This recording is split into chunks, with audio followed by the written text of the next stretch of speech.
pessoal, bom dia. Começando mais um My News Entrevista. Hoje a gente vai conversar com a deputada estadual pelo PSL aqui em São Paulo, a deputada Janaína Pascoal. A gente vai falar sobre política, sobre o governo Bolsonaro, sobre o governo Dória, sobre as eleições desse ano, que foram transferidas agora para novembro. Muitos assuntos. Aproveita e coloca a sua pergunta no chat também para eu passar para a deputada responder. Vamos lá?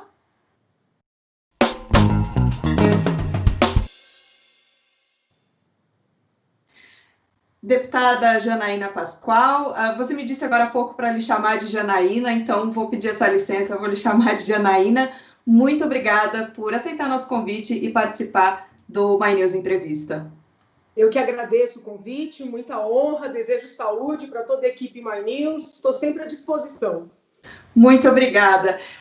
Deputada, eu queria começar falando sobre a Lava Jato. A senhora apoiou a eleição de Bolsonaro, que tinha como principal bandeira o combate à corrupção e o fortalecimento da Lava Jato. A gente vê hoje um cenário diferente do prometido. Se de um lado a gente tem o ministro Fux assumindo o STF com elogios à força-tarefa, de outro a gente tem uma operação que dá indícios de enfraquecimento. A gente viu nesses últimos dias 7 procuradores da Lava Jato em São Paulo que pediram demissão por incompatibilidades insolúveis, como eles disseram, com a procuradora, e uma operação que está perdendo força. Teve a saída do Deltan Dallagnol. Então, como a senhora avalia a situação da Lava Jato e o posicionamento do Procurador-Geral da República, Augusto Aras, em relação à operação?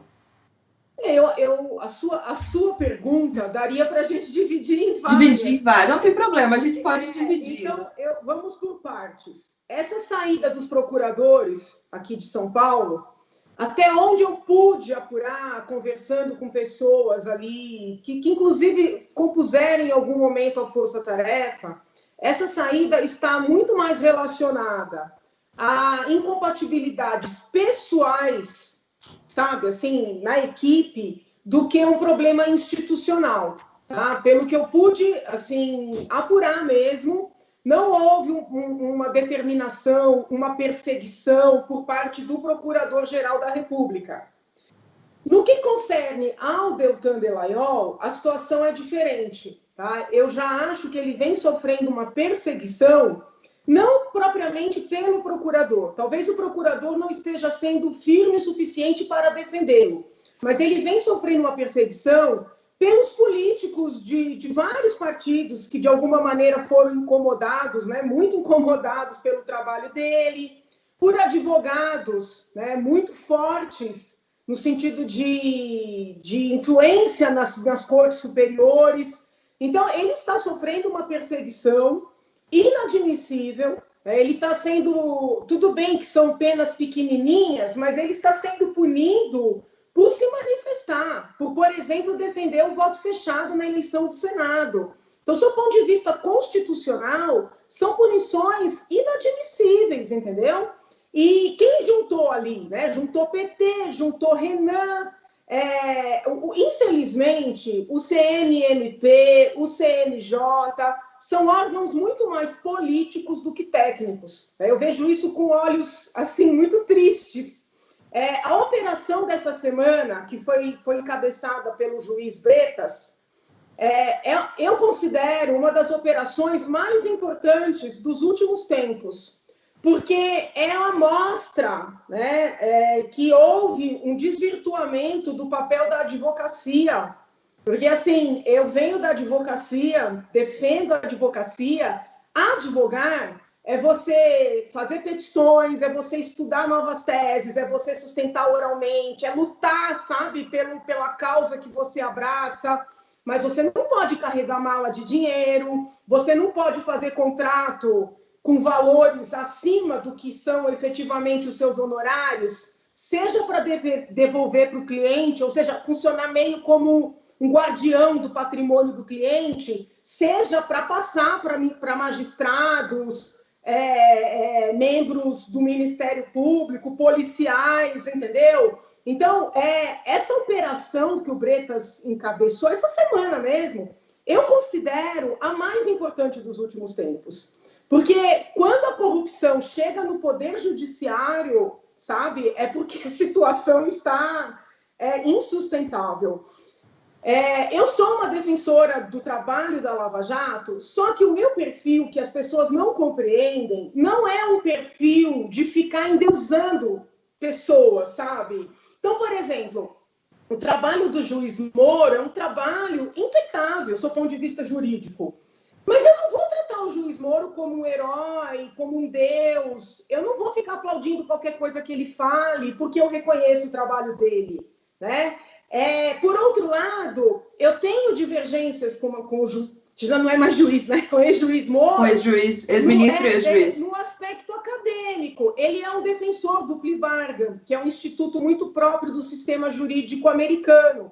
Eu fui para os Estados Unidos estudar esse sistema, acompanhei audiências.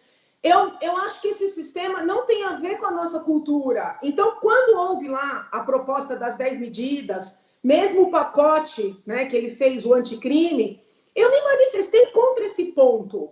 E aí muitas pessoas começaram, nossa, ela é contra a Lava Jato. Então, assim, a cabeça do brasileiro é uma cabeça, nesse aspecto, muito atrasada, né? Você tem que abraçar as coisas em bloco, né?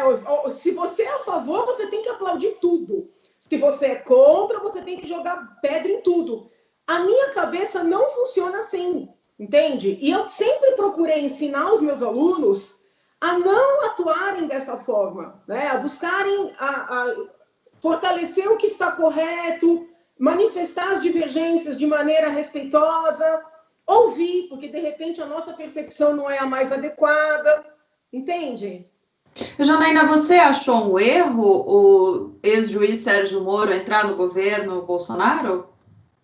Não, eu acho que ele acreditou que ele conseguiria ampliar o trabalho dele, entendeu? Eu acredito, tentando me colocar no lugar dele, que ele pensou o seguinte, olha, o que eu posso fazer mais numa vara aqui de primeira instância no Paraná? Né? Agora, eu como ministro da Justiça, poderei, de alguma maneira, ampliar esse trabalho, né? Formar profissionais, estimular a cooperação, inclusive internacional. Ele é muito bom nessa seara. Então, eu acredito mesmo que ele saiu da 13ª vara com essa intenção, sabe? Eu acredito nisso. É difícil você falar... É que não deu certo, né? Ele saiu... Não deu certo por vários fatores na minha leitura, né? Fator número 1. Uma coisa é você ser juiz, ter a caneta na mão e poder dar ordem. Eu digo isso com experiência, porque é muito comum, a pessoa é juiz a vida inteira, sai da magistratura, quando se aposenta, vai advogar.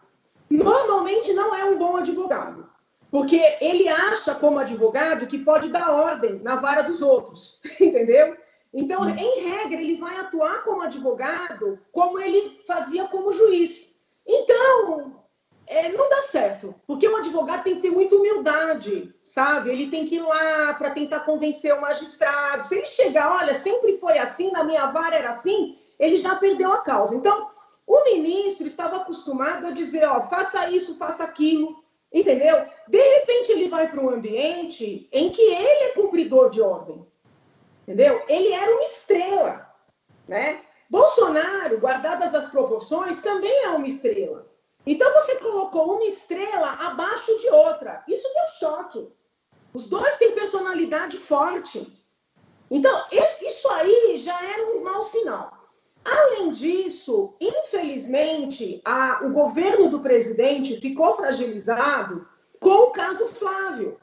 Que, assim, antes da eleição, ninguém sabia dessa confusão do Flávio, do Queiroz, né, de rachadinha. O presidente foi eleito... Se eu não estou equivocada, até antes da posse, isso veio à tona. Não tenho certeza absoluta se foi antes ou depois da posse, mas foi depois da eleição. Então, isso fragilizou muito o presidente, o governo do presidente, entendeu? De alguma maneira, ele precisou recuar naquele rigor de ir para cima de quem está fazendo coisa errada. Criou mais um problema entre ele e o Moro, entendeu? Eles não deram certo juntos, isso acontece. né? Às vezes você também, num pequeno gabinete, você convida pessoas com quem você se dá bem, pessoas competentes, mas no dia a dia a coisa não flui. Fazer o quê, entendeu? É que o Sérgio Moro, quando foi comunicar o desligamento, né, que foi quando foi comunicar que ia sair, ele foi muito duro e naquele discurso que ele fez, que foi transmitido ao vivo para todo o Brasil, e ele inclusive falou de interferência na Polícia Federal, que seria uma coisa grave, né? Sim, eu ouvi o depoimento, inclusive enquanto ele falava, eu chorava, sabe? Para mim aquilo estava acabando com o nosso trabalho, né? Mas depois, lendo o inquérito que fala da interferência, eu não tive a percepção, sob o ponto de vista jurídico, de que essa interferência aconteceu. Tá? Lendo os depoimentos dos delegados, mesmo as conversas, né? Porque depois, aos poucos, foram saindo também as mensagens trocadas do ministro com o presidente. O vídeo da reunião foi divulgado. Aquela reunião, na verdade, é o que foi eleito, entendeu? Aquilo é o presidente, né? Como nas lives que ele faz toda semana, né? É um pouco surreal, mas assim, nesse aspecto, foi o que foi eleito, entendeu? Eu não achei que naquela reunião havia, vamos dizer assim, alguma coisa de crime. Agora, você pega uma pessoa como Sérgio Moro, né? Contida, diplomática, educada, entendeu? Coloca no meio daquele povo. Tanto é que teve uma entrevista que perguntaram assim para ele: por que o senhor não falou nada naquela reunião? Por que o senhor... Ele falava: gente, não tinha como falar, entendeu? Então, assim, é uma pessoa muito educada, num ambiente do pessoal, né? Povo, né? Aquilo é o povo no poder. A reunião do Bolsonaro com o Ministério é o povo no poder. Por isso que eu falo assim, o bolsonarismo é bem a cara do petismo do outro lado, entendeu? É que o petismo, ao longo dos anos, percebeu que precisava, vamos dizer assim, sofisticar, começou a enfiar gente na academia, sabe assim? O bolsonarismo ainda está no começo, mas é muito parecido, é o povo no poder. Por isso que a população se identifica, tanto com um lado quanto com o outro. Para encerrar o assunto Moro, está para ser analisado na segunda turma do STF o inquérito que investiga a suspeição dele no julgamento do ex-presidente Lula. Depois das revelações da Vaza Jato, você considera que o Moro foi imparcial no julgamento do ex-presidente? Eu não vejo nenhum fundamento para declarar o Moro parcial, nenhum fundamento. O processo foi praticamente todo público, algo raro, né? Algo muito raro. As pessoas puderam acompanhar as audiências. Eu nunca vi defensores que tenham interposto tantos recursos. Passou pela segunda instância, pelo STJ, pelo Supremo Tribunal Federal. Então, sob o ponto de vista jurídico, não vejo nenhum elemento para questionar, né, a imparcialidade do Moro. Agora, eu acho graça que a mesma imprensa, que de certa forma fomenta, né, o discurso petista, não se indigna com as notícias de que várias colaborações premiadas, né, citaram altos magistrados e os feitos foram arquivados. Então, por exemplo, eu mesma só soube esta semana que esta operação que está pegando os advogados, ela tem elementos, ou pelo menos teve, envolvendo altos magistrados. E assim, ninguém fala nada. Ninguém fala nada quando as pessoas mostram que parentes de ministros do próprio Supremo, né, do STJ, então, agora a coisa ficou mais grave, advogam, são contratados para representar causas. Ninguém fala nada. Então, assim, esses ministros todos são imparciais e o Sérgio Moro, que tocou um processo dificílimo, assim, com todos os holofotes possíveis e imagináveis, ele foi imparcial? Não tem lógica. Deputada, a senhora falou agora rapidamente sobre o caso Flávio Bolsonaro. Eu queria falar um pouquinho mais sobre isso. Ele está sendo investigado no inquérito das rachadinhas, ainda de quando era deputado estadual no Rio de Janeiro. As investigações mostraram que Queiroz, apontado ali pelo Ministério Público como operador do esquema, depositou R$89 mil na conta da primeira-dama Michele Bolsonaro. Esses depósitos ainda não foram explicados. Qual que é a sua avaliação sobre esse caso? Olha, o caso tem que seguir, entendeu? É importante ter claro que não é algo que aconteceu durante o mandato do presidente. Então, sob o ponto de vista assim, de crime de responsabilidade, não tem como falar em nada nesse sentido. Mas tem a questão, vamos dizer assim, moral, entendeu? A gente tem que saber com quem nós estamos lidando, né? Até porque daqui 2 anos tem novas eleições. Então, essas investigações têm que seguir. Infelizmente, os indícios, né, de que esses funcionários devolviam os seus salários ou para o senador ou para alguém amando do senador são consistentes. Aliás, são consistentes com relação a uma lista enorme de ex-deputados e atuais deputados estaduais no Rio de Janeiro, inclusive o presidente da Alerj, que é o deputado André Ceciliano, do PT. Flávio, pelo que veio à tona, teria movimentado aí, eu não estou diminuindo não, tá? É grave, 2 milhões e o André Ceciliano 42 milhões. Então, assim, a minha frase desde sempre foi: caia quem tiver que cair. Né? Eu gostaria que as coisas andassem para todos, e em constatando, eu não acho só que tem que perder cargo, não, acho que tem que ser todo mundo preso, entendeu? Porque é só prendendo para resolver. Mas você ainda considera que o governo Bolsonaro combate a corrupção? Não, eu acho que não tem indícios durante o governo de atos de corrupção, é diferente. Até hoje, eu não vi nenhum indício de algum ato de corrupção, seja ali na presidência da República, seja no ministério, entendeu? Ainda não vi nenhum indício, isso é uma coisa. Que ele está firme na pauta anticorrupção, eu não acho que esteja. São situações diferentes. Certo. O presidente Jair Bolsonaro decidiu sair do seu partido, o PSL. Não foi uma saída muito amistosa, pelo contrário, a briga com o Luciano Bivar foi pública, né? Todos acompanharam os desentendimentos. Ele tentou fundar o partido, Aliança pelo Brasil, ainda não deu certo. E existe ali tratativas para que talvez ele volte para o PSL. Como que você avalia essa possível volta de Bolsonaro para o PSL? O problema é o seguinte: eu não funciono com a mentalidade de partido. Né? Inclusive, tem uma ação direta de inconstitucionalidade tramitando no Supremo. Foi proposta pelo doutor Rodrigo Mesomo, do Rio de Janeiro, onde ele tenta obter o reconhecimento do Supremo de que as candidaturas independentes, as candidaturas avulsas, já deveriam ser admitidas no Brasil por força do Pacto de São José da Costa Rica. Né? Eu me habilitei, fui à audiência pública, sustentei oralmente perante o ministro Barroso. Então, eu sou uma defensora das candidaturas avulsas, podemos até detalhar mais os porquês. Então, assim, eu não funciono com a mentalidade de partido.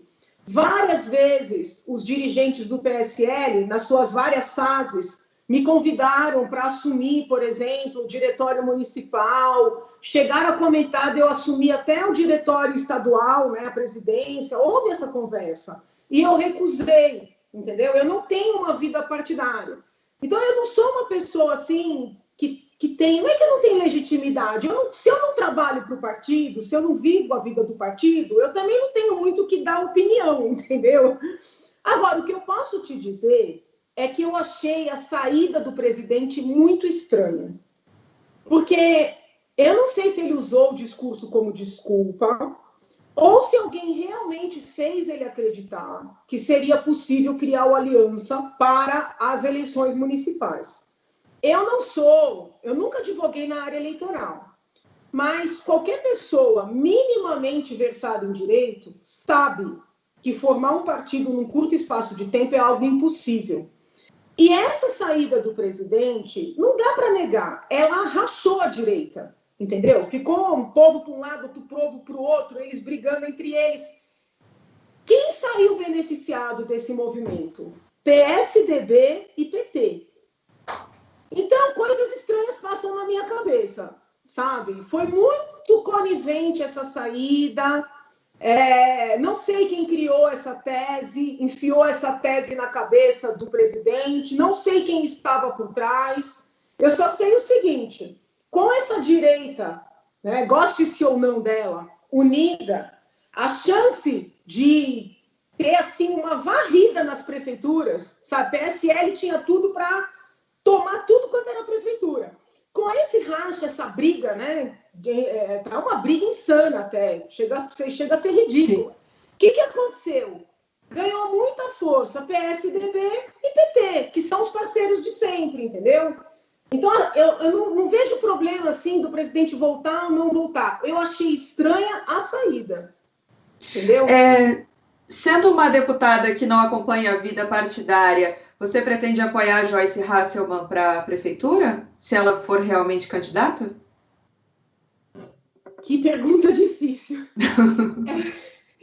É o seguinte, quando tudo começou, né, que a Joyce quis se lançar candidata, eu cheguei a fazer uma reunião com ela e qual era a minha ideia? E eu entendo que seria o caminho mais inteligente, tá? A minha ideia era sentar com todos os potenciais candidatos mais à direita, e a verdade é que eu fiz essas reuniões. Eu fiz essas reuniões com vários deles. E procurar criar uma chapa única, forte, tá? Então, eu me reuni com Joyce, eu me reuni com Arthur Duval, eu me reuni com Andréa Matarazzo, eu me reuni com Felipe Sabará. Não me lembro se fez com algum outro, mas com esses 4 eu tenho certeza. Mais de uma vez. E eu queria fazer uma chapa forte. Tá? Até engraçado, eu vou fazer um parênteses aqui. Nesse final de semana, se eu não estou equivocada, o ex-presidente Lula deu uma entrevista. E ele falou assim, eu falei para esses meninos, para de individualismo, né? Tem que juntar. Os meninos a quem ele se referia era o Márcio França, o Boulos e o Gilmar Tato, que ele queria juntar todo mundo para ter chance da esquerda ganhar. Então, do lado de cá, eu também falei para esses meninos... que era... Parafraseando Lula. No caso da Joyce, eu disse assim para ela, Joyce, você é uma mulher forte, você já cortou o cordão umbilical com São Paulo, você está em Brasília, eu acho que você é mais útil lá, entendeu? Você já tem um nome nacional. Falei tudo isso para ela. E ela olhou para mim e falou, eu quero ser candidata. Eu falei, ué, você tem todo o direito, entendeu? Então, assim, eu apoio, né, a decisão dela de ser candidata. É um direito legítimo. Isso não significa que eu vou apoiá-la como a melhor candidata, entende? Nesse momento, você ainda não tem, então, o melhor candidato. Eu estou ainda definindo o meu voto. Tenho conversado com os candidatos, inclusive com os vices, né, os candidatos a vice, para entender os programas, tá? Para entender os programas no detalhe, porque eu preciso escolher para a minha cidade, né, a cidade onde eu nasci, onde eu vivo, onde eu cresci, aquele que seja mais preparado para o cargo, entendeu? Que conheça mais a cidade, sabe? Que tenha dimensão dos problemas da cidade, que tenha, assim, dimensão do que funciona para enfrentar esses problemas ou não.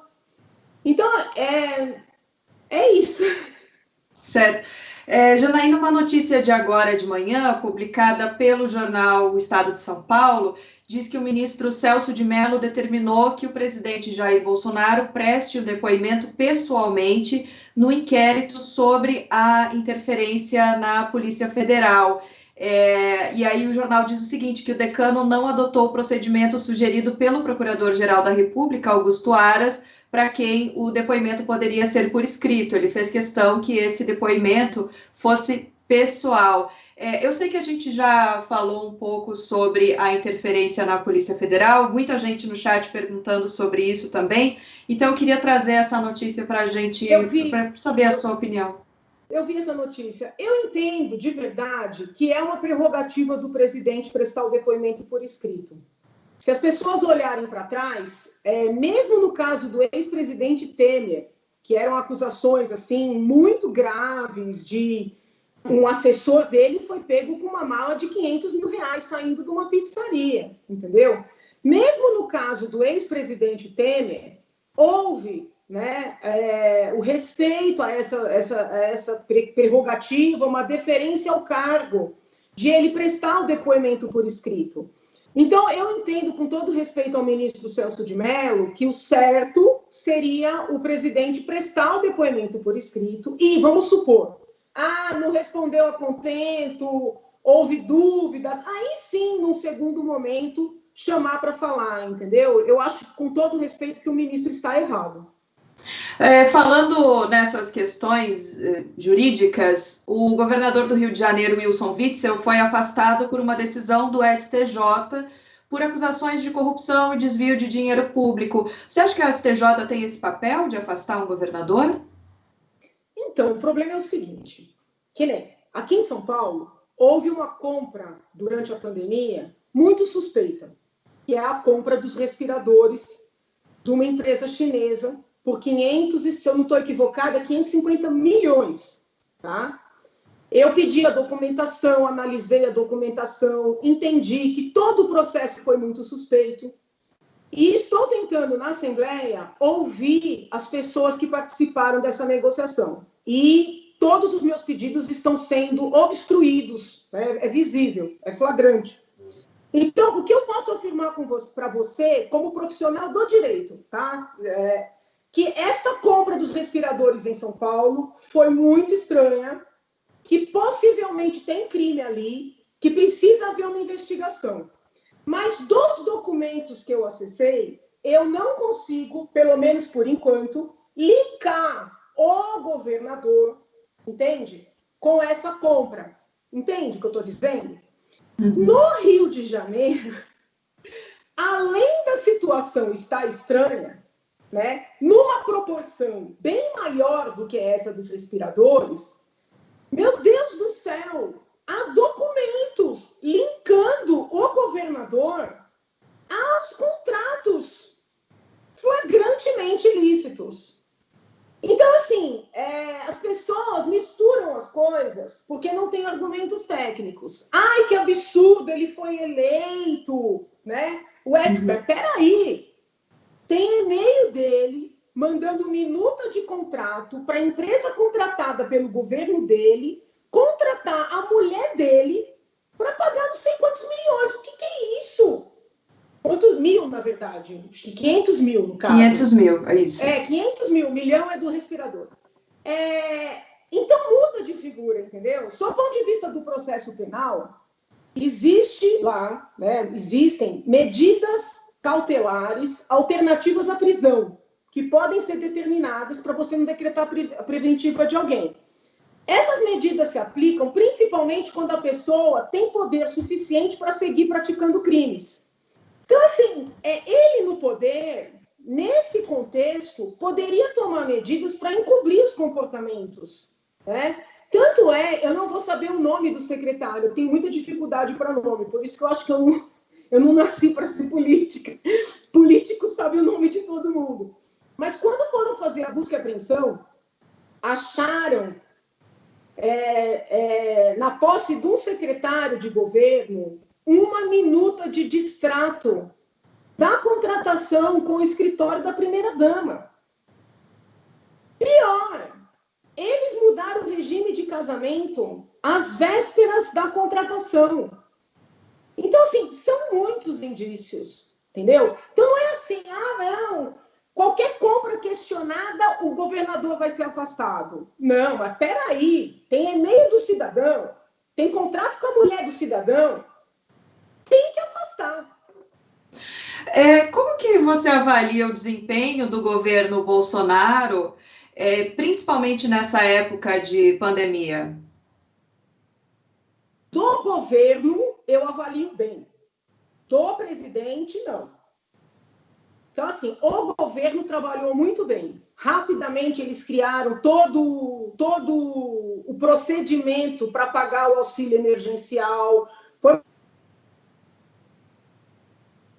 o aplicativo, disponibilizar esses valores, a equipe trabalhou em conjunto, o ministro da Saúde, principalmente o general, que eu sei que o povo não gosta, assim, os formadores de opinião não gostam dele, eu digo que foi o melhor ministro da Saúde do governo Bolsonaro. Ministro que ainda é interino, né? O general Pazuello. Eu considero ministro, porque ele está aí há tanto tempo, então ele foi o melhor ministro, está sendo. Ele não faz diferença entre os vários governos estaduais, ele trata os secretários de forma igual, ele atende os pleitos, ele é acessível, ele fez algo que eu considero essencial, ele enfrentou toda a patrulha e defendeu o tratamento precoce, né, desde a hora que ele tomou posse, e isso é determinante para salvar vidas. Tratamento precoce com a cloroquina, a senhora disse. Tratamento precoce com a... Necessariamente. Por exemplo, eu fiquei doente e segui o Mandetta. Quase morri. Fiquei 15 dias morando num canto da minha sala, isolada, entendeu? Trabalhando pela internet, mas a minha falta de ar aumentando. Quando eu fui para o hospital, fui carregada. Então, assim, e eu não tomei cloroquina, né? Mas eu precisava ter tomado azitromicina, eu precisava ter tomado anticoagulante, né? Eu precisava ter tomado um monte de coisa, que eu tomei tardiamente e por força de ficar esperando, fiquei internada. Então, assim, ele enfrentou a patrulha. Ele é um excelente ministro. Então, eu avalio bem o governo Bolsonaro no enfrentamento da pandemia. A postura do presidente, né, foi, inclusive, o que me fez pedir para ele sair. Porque eu falei, ele está atrapalhando o trabalho do próprio governo, entendeu? Com essa rebeldia, esse comportamento assim adolescente, essa infantilidade, né, diminuindo a doença. Então, assim, eu avalio mal o comportamento pessoal do presidente, não do governo. Você ainda acha que ele tem que sair? Agora não. Não acho que ele tem que sair. A não ser que surja alguma coisa, mas não acho que ele tem que sair.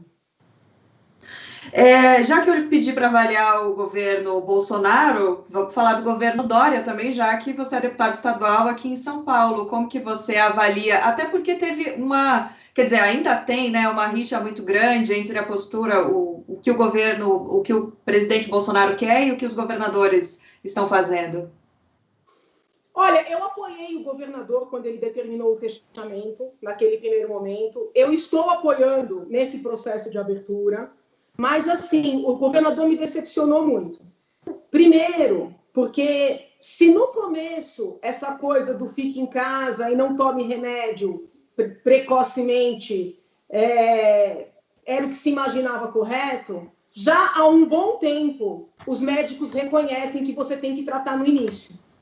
E para seguir fazendo oposição ao governo federal, ele se apegou a um discurso que, na minha leitura, coloca as pessoas em risco na ponta, tá? Eu fiz reuniões existe aqui um conselho dos secretários municipais de saúde. Eu fiz reunião com o presidente desse conselho. Eles fizeram portarias, né, documentos, orientando no setor público a só medicar casos mais severos, nem casos moderados. Então, assim, o discurso do governador foi determinante para essa linha, sabe? Equivocada, sob o ponto de vista de saúde. Aí eu me decepcionei também, porque ele sempre fala assim, qualquer coisa, qualquer desconfiança do meu governo, aqui tem transparência, vai investigar. Mas eu estou tentando investigar o caso dos respiradores e a base dele na Assembleia não me deixa ouvir as pessoas.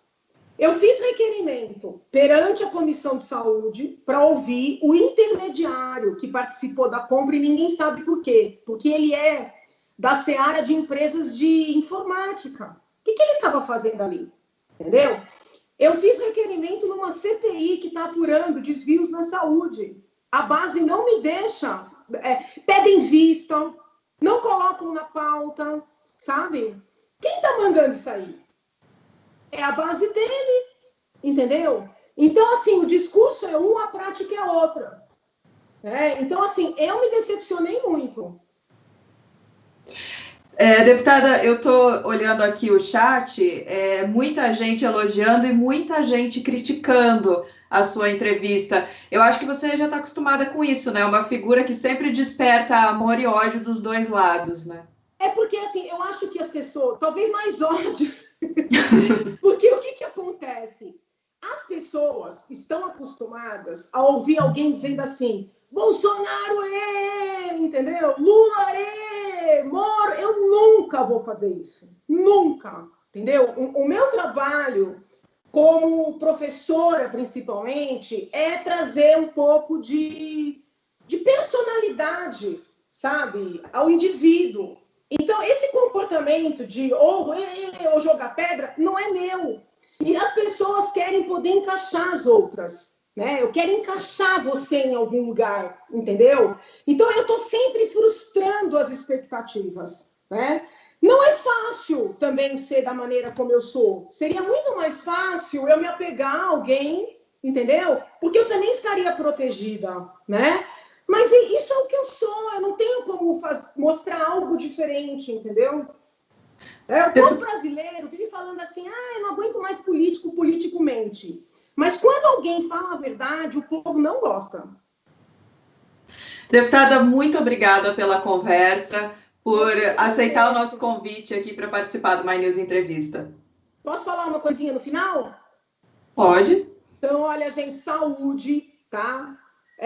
Não é porque a gente está abrindo tudo agora por força da situação econômica, né, que a gente tem que descuidar. Eu estou sem máscara aqui porque eu estou sozinha. É importante usar máscara, higienizar a máscara, entendeu? Tentar manter, né? A gente é muito eu sou muito de abraçar e beijar. Tem hora que eu vejo, eu abracei, depois eu peço desculpas. Então é um momento, né, de ficar distante para cuidar da nossa saúde, mas principalmente da saúde do outro. Tá bom? Papai do Céu abençoe. Obrigada. Até a próxima. Até a próxima. Muito obrigada. Deus, linda. Até mais. Obrigada. Pessoal, eu conversei com a deputada estadual em São Paulo pelo PSL, Janaína Pascoal. Muito obrigada a vocês pela companhia. Não esqueçam de dar um like e de se inscrever no canal se ainda não forem inscritos. A gente se vê na próxima. Tchau, tchau.